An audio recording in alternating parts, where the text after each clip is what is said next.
Russia's war machine runs on one thing: oil. It fuels its tanks, its planes, its supply convoys. It funds its entire military effort. Without it, Putin's invasion grinds to a halt. And Ukraine knows it. That's why it's hitting Russia where it hurts the most: its refineries. And on January 29th, Ukraine pulled off its biggest strike yet. In one decisive move, Ukrainian drones wiped out 5% of Russia's total oil refining capacity in a single blow. This wasn't just an attack, it was a masterstroke, a direct hit on the backbone of Russia's economy and military. So how did Ukraine pull off such a devastating strike deep inside enemy territory? And what does this mean for the future of the war? Let's break it all down, starting with how Ukraine just crippled Russia's oil production. On January 29th, Forbes war correspondent David Axe reported on Ukraine's devastating raid on the Nizhny Novgorod oil refinery located in Kostovo. Headlined by a shocking video that shows the refinery going up in flames as smoke billows into the air, the article notes that this vital oil refinery is located deep in central Russia, around 520 miles from the Ukraine war's front lines. The attack was carried out by a small swarm of drones Ukraine sent flying into Russian skies late in the night of January 28th and into the early hours of January 29th. And it was just part of a wider strike, with Ukraine also attacking Tver, Bryansk, and Smolensk with drones that all caused fires and forced Russia's aerial defenses into response mode. However, it was the strike against the Kostovo oil depot that was most effective. Owned by Lukoil, which is one of Russia's largest oil and gas companies, the oil refinery was targeted by just 4 drones. 4 out of 4 hit their targets and caused significant damage. That's according to Ukraine's Military Intelligence Unit, or HUR, which added that the refinery supports the activities of the Russian occupation forces and that the attack took place at around midnight local time. HUR provided few additional details beyond that, with Ukraine's general staff noting that the results and extent of the damage are being clarified on January 29th. However, Russian military bloggers were far more panicked about the situation. According to Axe, one wrote, "Yet another refinery in flames," as he also decried the absence of any aerial defenses to support Russian oil refineries located deep in the country. Russia, as always, has remained tight-lipped about the true impact of the strike. Newsweek reports that it has attempted to reach out to the Russian Ministry of Defense via email and received no comment. As for Nizhny Novgorod's governor Gleb Nikitin, he seems to be in damage control mode. As a result of repelling a UAV attack, fragments of the drone fell onto the territory of one of the enterprises of the Kostovskaya industrial zone. Firefighters are currently working to extinguish this fire, he wrote in a Telegram post. Kitin also said the drone attack hadn't caused any casualties. He may be right about that. However, he's clearly lying about the extent of the damage caused to the Kostovo oil refinery. The sheer scale of the fire, shown in the brief clip shared by Forbes, is enough to prove that this was no mere scrap of a destroyed drone causing a small blaze. The refinery was attacked successfully, and the extent of the damage is such that Ukraine has destroyed 5% of Russia's oil refining capacity with just 4 drones. Russia should have been prepared for this. After all, January 29th doesn't represent the first time that Ukraine has attacked this particular refinery. It also struck Kostovo in March 2024, again with a drone attack. The March assault saw some success, causing enough damage to cause a temporary shutdown. However, it was nowhere near as effective as this most recent attack. Still, it should have been a warning to Russia. Equip this facility with aerial defenses because Ukraine has the refinery in its sights. Putin didn't heed this warning, and now the entire refinery has gone up in flames. So why does any of this matter? To answer that question, we first need to understand exactly what the Nizhny Novgorod oil refinery in Kostovo actually does. Also known as Lukoil Nizhegorod Nefteyorgzintes, the Kostovo facility has been operated by Lukoil since 2001 and is one of the largest oil refineries in Russia. It had actually been around for decades before Lukoil took ownership though. The refinery's origins date back to Soviet-era Russia, with construction of the plant being completed in 1958. When the Soviet Union collapsed, the 1990s saw the refinery become privatized. By 1997, the annual output was 12.3 million tons. Then Lukoil came into the picture. Through shrewd investing, Lukoil became the majority shareholder of the plant, with 80% of the refinery falling under its ownership by 2006. With that ownership came a desire to invest, so Lukoil Nizhegorod Nefteyorgzintes could pump out even more oil. New complexes were built, with the plant reaching the point where it had the capacity of 17 million tons of oil by 2024. David Axe says that massive capacity allows the plant to refine a staggering 13 million barrels of oil. which accounts for around 5% of Russia's total refinery output. Andriy Kovalenko of Ukraine's Center for Countering Disinformation confirms all of these numbers. The refinery in Kostovo is capable of processing 15 to 17 million tons of oil per year. It can be called the fourth largest in Russia. It produces gasoline, diesel, fuel, aviation kerosene, bitumen. It's important for the Russian army, says Kovalenko. So the Kostovo oil refinery is massive, or was massive. Now it's up in smoke and not able to produce oil anymore. But what does all of this mean for the Ukraine war going forward? And how will it affect Russia as Putin keeps on pushing to take even more Ukrainian territory? That's the escalation factor to consider. The attack in Kostovo is far from the first Ukraine has conducted against Russia's oil refining industry. In fact, these attacks were a hallmark of the Ukrainian strategy throughout 2024, with almost every month seeming to be marked by at least one drone or missile strike on Russia's oil industry. Foreign policy noted back in August 2024 that these refineries were in the Ukrainian crosshairs to the point where it had attacked 30 such installations, damaging around 17% of Russia's oil refining capacity up to that point. It provided several examples, including a strike against an oil tank farm in Russia's Rostov Oblast that saw a drone decimate around 70 tanks that could have cost Russia up to $200 million worth of refined oil. Reuters also reported on these refinery attacks in June 2024, noting that Ukraine was carrying them out, at least partially, in retaliation for Russia's assaults on its own energy system. The catalogue of attacks in the first 6 months of 2024 saw Ukraine hit refineries including the Ust-Luga complex in the Baltic Sea, the Tuapse refinery that produces 240,000 barrels daily, and the Gazprom Neftekhim Salavat facility that produces 130,000 barrels per day. Even as recently as January 24th, Ukraine struck an oil refinery and power station in the Ryazan region of Moscow, another attack that caused massive blazes. All of these were impressive attacks on their own, with each showcasing Ukraine's ability to strike deep into the heart of Russia with its missiles and drones. But the Kostovo attack is different. It's so much larger than anything that Ukraine has managed before, and it did it all with just 4 precision-targeted drones. Axe calls the raid a significant escalation, while noting that Ukraine's attacks on Russian oil in January 2025 alone may have cut the country's petroleum production by as much as a tenth. Kostovo wasn't a one-off. It's just the latest and most damaging oil refinery attack in a string that Ukraine has managed to pull off over the course of the last year. But why attack these refineries in the first place? Part of the reason comes down to money. Russia spends billions of dollars per year on building and maintaining its oil refineries. In November 2023, it announced that it had plans to invest more than $11 billion into upgrading its existing facilities throughout the country by 2028. That investment, Russia believed, would increase the country's gasoline and diesel production by around 4 million tons, allowing it to produce a total of 30 million tons per year. The plan is to commission and reconstruct 50 refinery processing units for the production of fuel, said Russia's Deputy Prime Minister Alexander Novak at the time. If all $11 billion was earmarked for those 50 refinery units, some quick math tells us that each of these units costs Russia about $220 million.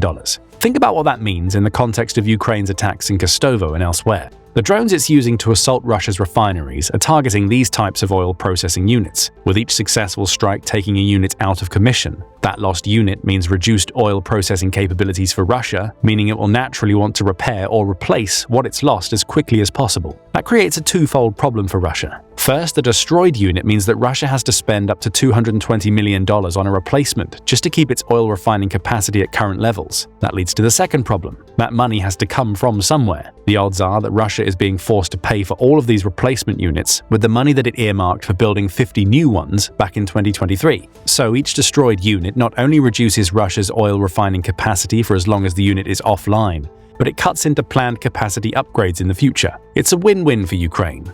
And those wins become even more remarkable when you consider how little Ukraine is having to spend to carry out these refinery attacks. Axe suggests that Ukraine used the Aeropract A-22 sports plane to carry out its attack on the Kostovo refinery. This drone looks like a small prop plane, measuring a little over 20 feet in length and having an empty weight of 700 pounds. It's able to fly at a maximum speed of 126 miles per hour, though its cruising speed is 104 miles per hour, and it has a range of 683 miles. That range made it perfect for attacking the Kostovo facility, which was 520 miles away from the Ukraine war's front lines, and suggests that Ukraine could use this UAV to target installations even deeper into Russia. However, it's the drone's weight-carrying capabilities that make it so effective. Its main US dealer, Lenor Aircraft, says that the UAV can weigh up to 1,320 pounds and still take off. That allows for around 600 pounds of explosives that Ukraine can pack into the UAV's massive cabin, making the Aeropract A-22 a devastatingly powerful force when used as a kamikaze drone. What's the cost of creating that attack version of the drone to Ukraine? Just $90,000 for the drone, plus a few thousand more for the primitive explosives packed into the cabin. Even if we assume a high-end figure of $200,000 per attack drone, the 4 that struck Kostovo likely cost Ukraine less than $1 million. The damage they caused could number into the hundreds of millions of dollars for Russia. The cost-benefit is obvious. Ukraine's drone swarms are cheap. The devastation they cause is likely costing Russia billions of dollars in refinery repairs and scrapped future plans. And it gets even worse for Russia. It's not just oil refining units that it's losing to these Ukrainian drone attacks, it's losing oil, both crude and refined, that's also going up in smoke because of Ukraine. That's oil Russia could use for 2 things: making more money to fund its war machine and keeping that machine fueled on the front lines in Ukraine. We'll come back to the front lines issue in a moment, but in terms of oil sales, every attack on a Russian oil refinery means Putin loses access to oil he could have sold to another country, and Russia is certainly losing out on the sales front. In December 2024 alone, it saw its sales of crude oil and petroleum drop by 40,000 barrels per day, compared to November 2024. That represents a decline of 0.5% to 7.33 million barrels per day, with the total of lost barrels for the month amounting to 4.59 million. Perhaps the most interesting thing about these figures is that the crude oil sales fell while petroleum sales increased. Crude was down by 250,000 barrels per day month on month, costing Russia $130 million.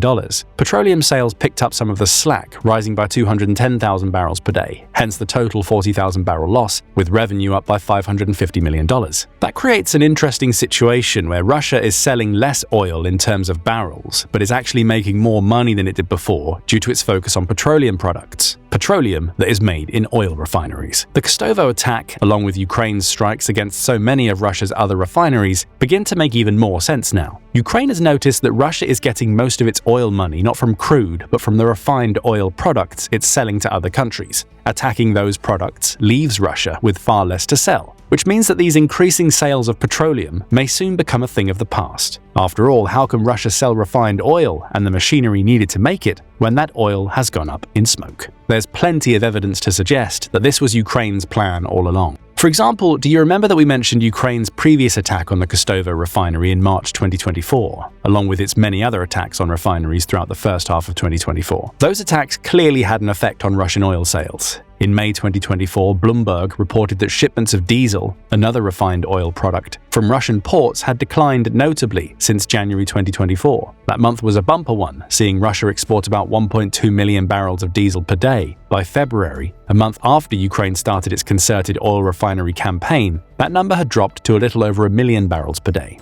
Still well within Russia's norms, but by March 2024, diesel sales were down to around 800,000 barrels per day, which was the lowest they'd been since at least January 2021. Shipments certainly didn't stop, but a decline of about 400,000 barrels between January and March 2024, likely due to Ukraine's drone strikes, is massive. Diesel costs $266.30 per barrel at the time of creating this video. Multiply that by 400,000 lost barrels daily, and then multiply the result by 31 days in March, and you get a loss of $3.3 billion in the space of a couple of months. Massive for a Russia that's doing everything it can to keep money rolling in to fund its war effort. Fast forward to January 2025, and the losses just keep on coming. Reuters reported on January 7th that Russia's seaborne exports of all its oil products fell by 9.1% in 2024 when compared to 2023. It still managed to export 113.7 million metric tons of its most valuable resource.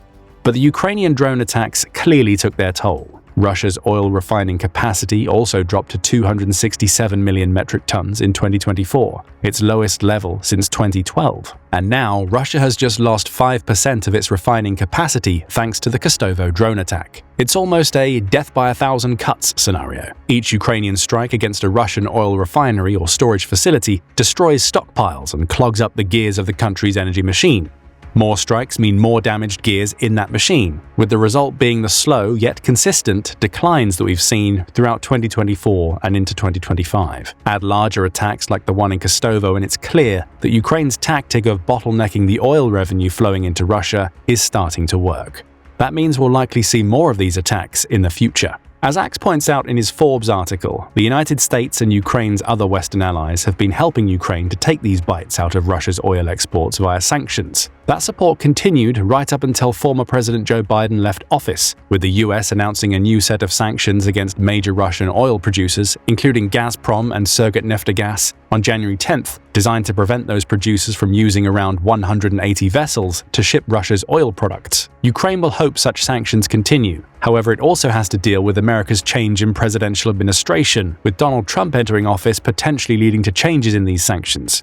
Whether these changes will come or not remains to be seen, but the potential for them to happen casts a different light on Ukraine's Kostovo attack. Maybe Ukraine is now striking Russia's biggest refineries because it wants to be prepared in the event that sanctions on Russian oil are lifted. After all, no more sanctions means little if Russia loses its ability to produce and refine oil in the first place. Finally, we come to perhaps the most vital, immediate impact that the Kostovo oil refinery attack has. It's tightened the noose around the already strangled neck of Russia's military. Every refinery attack not only reduces the amount of petroleum and diesel Russia can sell to other countries, but also limits the amount of these valuable fuels that it can send to the front lines in Ukraine. Andriy Kovalenko pointed this out when he mentioned how every refinery strike means less petroleum, gasoline, and airplane kerosene making its way to the front lines. The Carnegie Endowment says the same thing, noting that the cascade damage caused by strikes such as those in Kostovo causes problems for Russia's fighting capacity. Less available fuel means problems economically, as we've already mentioned, and issues for Russians who aren't even fighting in Ukraine. After all, the average Russian needs gasoline or diesel to fuel cars. It's likely that much of the manufacturing equipment Russia uses to build its weapons needs the same refined oil products. And more directly, tanks and armored vehicles on the front lines of the war need this fuel to go anywhere. If supplies are being cut off, Putin is increasingly forced to send his soldiers to assault Ukraine's defenses on foot in human wave attacks without any armor units to protect them against the hail of artillery fire and terrifying drone assaults these soldiers face.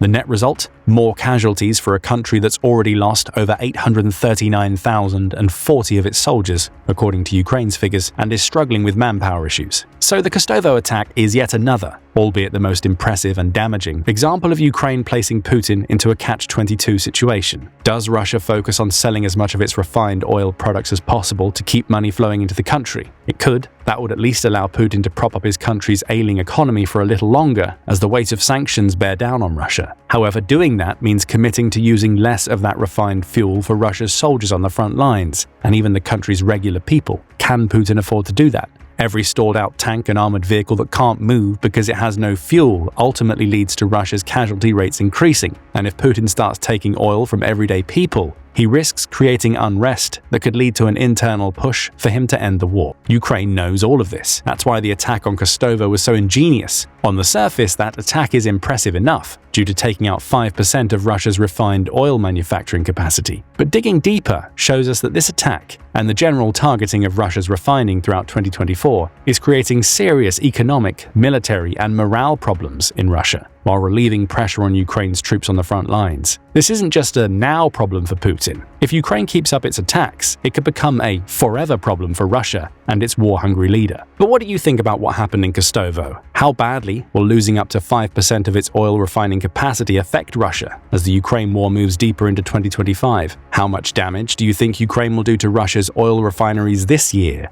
Share your thoughts in the comments, and thank you for watching the video.